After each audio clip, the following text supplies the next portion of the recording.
Pampanga, home to dazzling giant lanterns, is known as the Christmas capital of the Philippines. It is a province that has much to celebrate: exciting festivals, a rich history and culture, and its people's entrepreneurial spirit. One of the fastest developing areas in the country, it is home to two SM malls, SM City Clark and SM City Pampanga, the longest mall in the Philippines. Pampanga is also home to Santa Monica Church in Minalin, a declared National Cultural Treasure. With its Baroque architecture and giant retablo facade, the church is a testament to the deep faith of the Kapampangans. Just as Kapampangans are devout and religious, they are also passionate about gastronomic pleasures.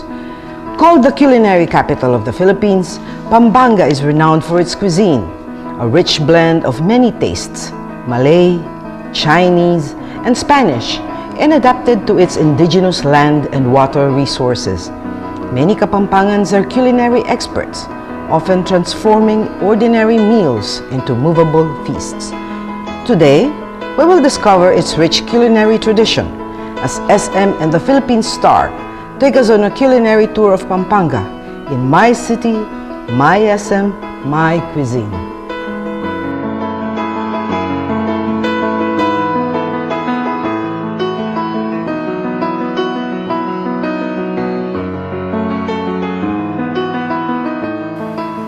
Good afternoon, I'm Cora Alvina, your guide to My City, My SM, My Cuisine here in Pampanga. People with a proud sense of regional identity have brought forth Philippine regional cuisine. Our scattered archipelagic geography sustains varied cultures and distinct cuisines.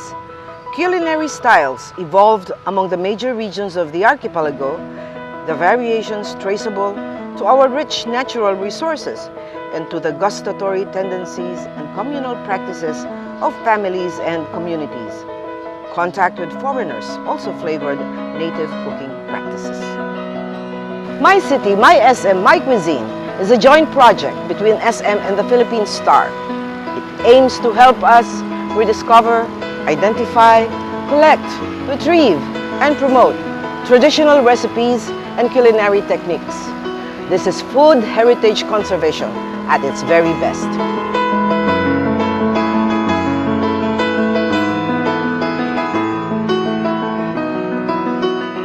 During the Spanish regime, Pampanga was already considered one of the richest Philippine provinces.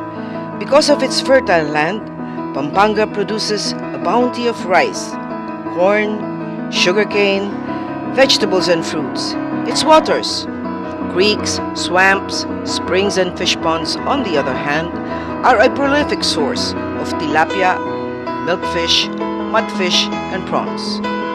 It is said that when the Philippines was under Spanish rule, Spanish friars and sailors taught Kapampangans the basics of Spanish cooking, and Kapampangans pleasantly surprised their colonizers with their delicious versions of classic Spanish recipes. Soon, Spanish friars and government officials were entertaining foreign guests at the expense of Kapampangan households. In the late 18th century, the Arnedo clan of Apalit was commissioned by the colonial government to entertain foreign dignitaries that included a Cambodian prince and a Russian archduke. Kapampangans were also given the task of creating the menu and the meal that was served in the proclamation of the First Philippine Republic in Malolos, Bulacan. We will visit the homes of prominent Kapampangans who will share their heirloom recipes with us.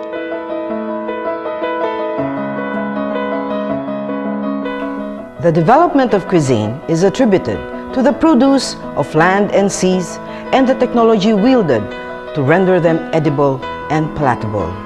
In Pampanga, cuisine is an art form lavishly prepared with utmost creativity and utmost talent. The Kapampangan kitchen is the biggest and most widely used room in the traditional Kapampangan household, the busiest and where the family's traditions are shared and passed on to the next generations.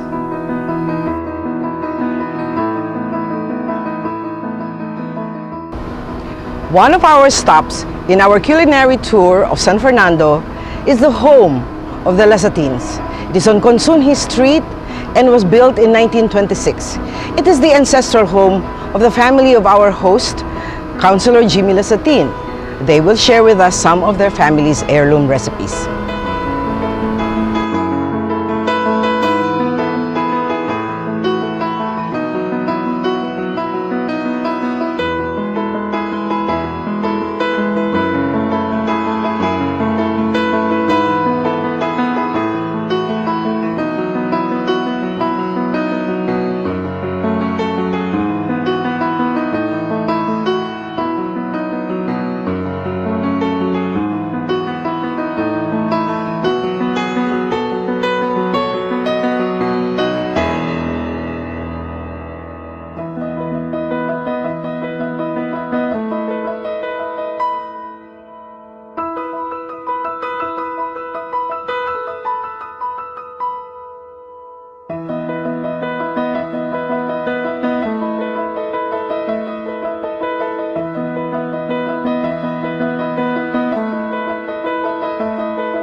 Clarita, Marco, thank you very much for having us in your home, especially in your kitchen.